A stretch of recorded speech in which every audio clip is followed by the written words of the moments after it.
নির্বাচনের পর বাংলাদেশের ব্যবসায়ীদের জন্য কি নতুন সুযোগের দরজা খুলে যাবে, নাকি চ্যালেঞ্জের নতুন বোঝা তৈরি হবে? কি মনে করছেন আপনি?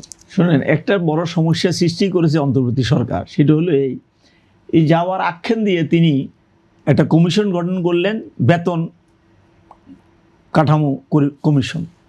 এবং এই বেতন যে প্রস্তাবনা দিয়েছে, অবাক হয়ে যাবেন, শুধু ডবল না, কয়েক গুণ বেতন বাড়ার প্রস্তাবনা দিয়েছে। কিন্তু এটা বাংলাদেশের সক্ষমতা আছে কি না এটা তারা বিবেচনা করছে জানি না। এই বেতন কাঠামো যদি বাস্তবায়ন করে তাহলে আমাদের বেসরকারি খাত বড় চ্যালেঞ্জের মধ্যে পড়বে। এমনি আমরা চ্যালেঞ্জের মুখে আসি, আরও নতুন করে চ্যালেঞ্জের মধ্যে পড়বে। এই জন্য এই সরকার সামনে কয়েকটা চ্যালেঞ্জ সঠিকভাবে যদি মোকাবেলা না করে তাহলে আর্থিক খাত ঘুরে দাঁড়ানো কঠিন হবে। প্রথম যেটা আমি মনে করি, নাম্বার 1 হলো সরকারি বেসরকারি ক্ষেত্রে বিনিয়োগ, যথাযথ বিনিয়োগ করতে হবে। ভুয়া ডকুমেন্ট, ভুয়া প্রজেক্ট দেখা যে বিনিয়োগ এবং সেটা বিদেশে পাচার হয়ে গেছে, এটা যাতে না হয়, এটা একটা বড় চ্যালেঞ্জ। এটা করার জন্য ওই দক্ষতা এবং সততা প্রয়োজন। দক্ষতা কি আছে? দক্ষতা আছে, দক্ষতা বৃদ্ধি করতে পারো। দক্ষতা যে নাই তা না, নেতৃত্ব যদি সঠিক আসে এই জনশক্তি দিয়ে সঠিক কাজ করা যাবে। বাংলাদেশের লোকরাও পরিশ্রমী এবং তারা দক্ষ।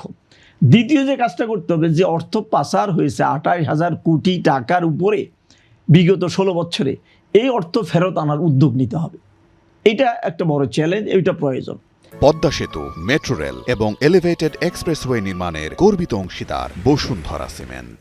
তৃতীয় যে কাজটা করতে হবে, ব্যাংক আর্থিক খাত থেকে রাজনীতি মুক্ত রাখতে হবে। যেটা আমি আগেও বলেছি, রাজনীতি কোনোভাবে ঢুকানো যাবে না, এবং রাজনীতি ব্যক্তিদেরকে সরকারি বেসরকারি ব্যাংকগুলো কোনো রকমের ডাইরেক্টর করা যাবে না। যারা প্রফেশনাল তাদেরকে করতে হবে। এইটা বাংলাদেশ সম্ভব, যদি সরকার ইচ্ছা করে এটা সম্ভব। আমাদের প্রফেশনাল লোক আছে যারা ব্যাংক আর্থিক খাত চালাতে পারে, যোগ্য লোক আছে, সৎ লোক আছে। তৃতীয় যেটা করতে হবে, এই শিল্প খাতে দুর্বল ব্যাংকগুলোকে বিশেষ সহায়তা দিতে হবে। দুর্বল শিল্প খাতকে আপনি দেখেন গত 16 বছরে একতরফাভাবে এক জাতীয় লোকদের বিনিয়োগ বেড়েছে, আর যারা সত্যিকার ব্যবসা করছে বিভিন্ন কারণে ওই ব্যবসা ক্ষতিগ্রস্ত হয়েছে। কেন? যেমন অ্যাজ ফর এক্সাম্পল আমি আপনাকে বলি, যেমন ইসলামী ব্যাংকের কথা আমি বলি। ইসলামী ব্যাংকের একমাত্র এস আলম হাজার হাজার কোটি টাকা নিয়েছে।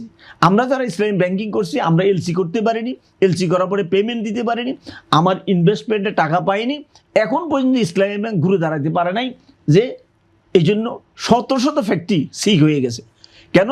ওই এক ব্যক্তিকে লালন করেছে, সাধারণ ব্যবসায়ীদেরকে সঠিক ব্যবসায়ীদের সহযোগিতা করে না তারা।